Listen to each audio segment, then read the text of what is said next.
The Great Pyramid of Giza, one of the 7 wonders of the world. This magnificent monument is still the most mathematically perfect building in the world, to this day even by our own modern building standards. Each side of the base of the Great Pyramid is 755 feet long, and the 4 corners of the base are almost perfect right angles.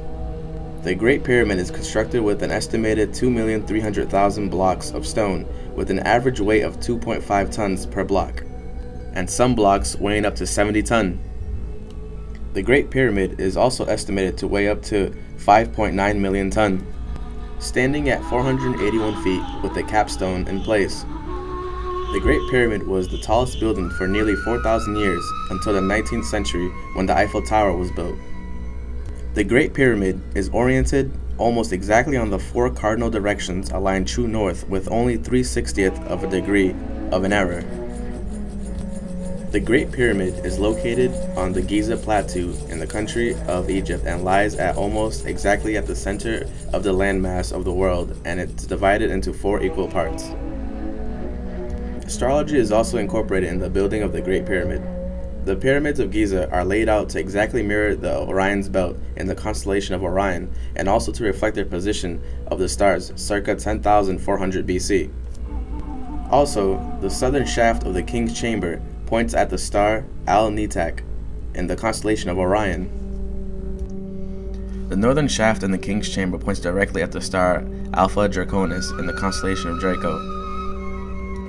The southern shaft of the Queen's Chamber points at the star Sirius, and the northern shaft of the Queen's Chamber points at the constellation of Ursa Minor, and these interesting facts are just a few. Is this all coincidence? I doubt it.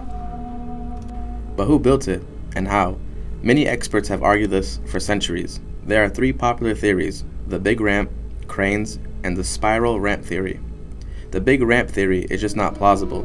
First, there has been no evidence ever found to suggest they have used big ramps to build the pyramids.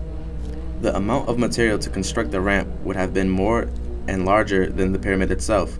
Also, the ramp would have to be a mile long to reach the top. The crane theory doesn't work either. There's not enough room on the ledges to put cranes that were lifting blocks from 2.5 tons to 70 tons apiece. They would have to be huge and use a wide base. They would also have to lift 1 block every 3 minutes to construct the pyramid in the time that the Egyptians said it took. The spiral ramp is not probable either. The ramp would block the sightline, and the builders need sightlines to construct the pyramid. However, it looks like former French engineer Jean-Pierre Houdin has found out how the Great Pyramid was constructed. His theory is that the builders used an internal ramp that spiraled around at a 7-degree incline, and his theory is very probable. The spiral doesn't intersect with any of the other shafts or corridors in the Great Pyramid. Evidence has been found at the Sun Temple, constructed by King Nezeri at Abdu Gharab, 7 miles of the Great Pyramid.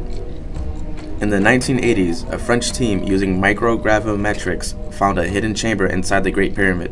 What they also found inside the Great Pyramid was a spiraling pattern that matches Jean-Pierre Houdin's theory. This theory looks to be very plausible. The workers would have moved the blocks up through the ramps of the pyramid, and when they got to the corner of the pyramid, there would be an opening with a crane to lift the block and reposition it to continue its journey up through the pyramid.